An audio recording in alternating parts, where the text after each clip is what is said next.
Kolkata TV ডিজিটালে আপনাদের স্বাগত। আমি ইন্দ্রাণী রয়েছি আপনাদের সঙ্গে। শুরু করছি আমাদের অনুষ্ঠান ঘোষালনামা, যেখানে বেশ কিছু বিষয় নিয়ে আমরা আলোচনা করি এবং আমার সঙ্গে যিনি রয়েছেন আমাদের মুখ্য রাজনৈতিক বিশ্লেষক জয়ন্ত ঘোষাল, তার বিশ্লেষণ আপনারা শোনেন। এবার যে বিষয়ের দিকে আমরা নজর রাখবো তা হচ্ছে যে বিহারে মুখ্যমন্ত্রী হিসেবে শপথ নেবেন নীতিশ কুমার। এটা কে বলছেন? চিরাগ পাসওয়ান।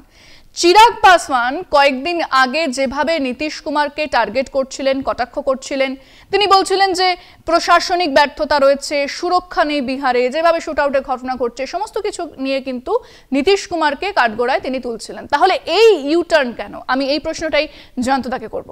জয়ন্তদা, চিরাগ পাসওয়ান ইন্দ্রাণী ভীষণ অ্যাম্বিশিয়াস পার্সন। অত অল্প বয়সে এরকম আমি অনেক নওজওয়ান অতি অ্যাম্বিশাস অনেক রাজনৈতিক নেতা দিল্লিতে দেখেছি।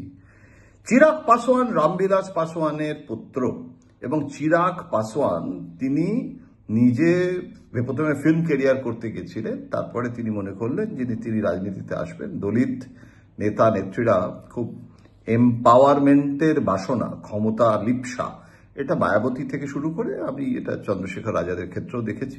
এটা হয়, এটার অনেক সমাজতত্ত্ব আছে। চিরাগ পাসওয়ান যেভাবে নীতিশ কুমারকে আক্রমণ করতে শুরু করেছিলেন, তিনি ভেবেছিলেন যে তাতে ফল হবে এবং সেটা কিছুটা প্রশ্রয় বিজেপি শীর্ষ নেতৃত্বের কাছ থেকেও তিনি পাচ্ছিলেন। অমিত শাহর তো ইন্ধন ছিলই এবং নীতিশ কুমারকে যে মুখ্যমন্ত্রী করা হবে না সেটা তো অমিত শাহ একবার বলেই ফেলেছিলেন। কাজেই বিজেপির অন্তরের যে বাসনা বা অভিলাষা, যেটা গেম প্ল্যান, সেটা হচ্ছে নীতিশকে সরিয়ে এবার বিজেপির মুখ্যমন্ত্রী করা। কে হবে সে কেউ জানে না, সঞ্জয় ঝাও হতে পারে। ললন নিজেও একজন মুখ্যমন্ত্রী হওয়ার খুব ইচ্ছুক, যদিও সাংসদ, কিন্তু এখন তো সব সাংসদ, সঞ্জয় ঝা সাংসদ পদ ছেড়ে দেবে যদি তাকে বলা হয় মুখ্যমন্ত্রী হও। এক্সপেরিমেন্ট তো মোদির সেরকমই হয়। তবে আমি এই নামগুলো তো আমরা আলোচনা করছি, কিন্তু মূল জিনিসটা হচ্ছে যে চিরাগকে ইউটার্নটা কেন। চিরাগের এই ইউটার্নের কারণ একটাই, তাকে নরেন্দ্র মোদী বলেছেন thus far and no further, যথেষ্ট হয়েছে, এখন ভোট এসে গেছে। এখন যদি তুমি ভোটের আগে নীতিশ কুমারের বিরুদ্ধে বলো, তাহলে তো ইউএসপিটা কার ক্ষতিগ্রস্ত হবে?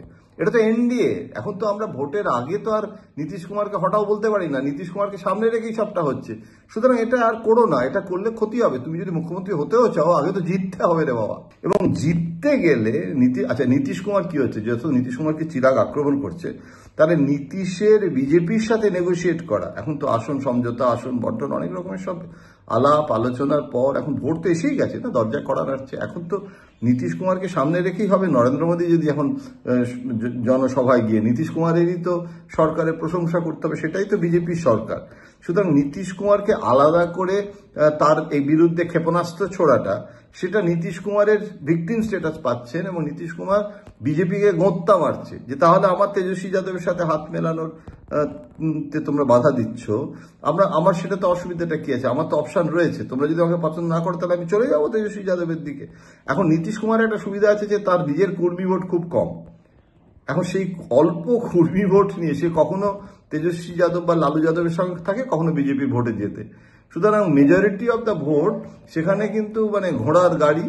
আজকে আমাদের ঘোষালনামা অনুষ্ঠানে যে আলোচনা চলছিল তা এখানেই শেষ করছি। আপনারা জয়ন্তদার বিশ্লেষণ শুনছিলেন এবং অবশ্যই বিস্তারিত জানার জন্য আপনাদের এই অনুষ্ঠান ঘোষালনামার দিকে নজর রাখতে হবে। পরবর্তী আপডেট আপনাদের জানাবো, অনেক বিষয় নিয়ে আলোচনা করব। তবে আজ এখানেই শেষ করছি। দেখতে থাকুন কলকাতা টিভি এবং কলকাতা টিভি ডিজিটাল, রাত ৩, ৭ দিন।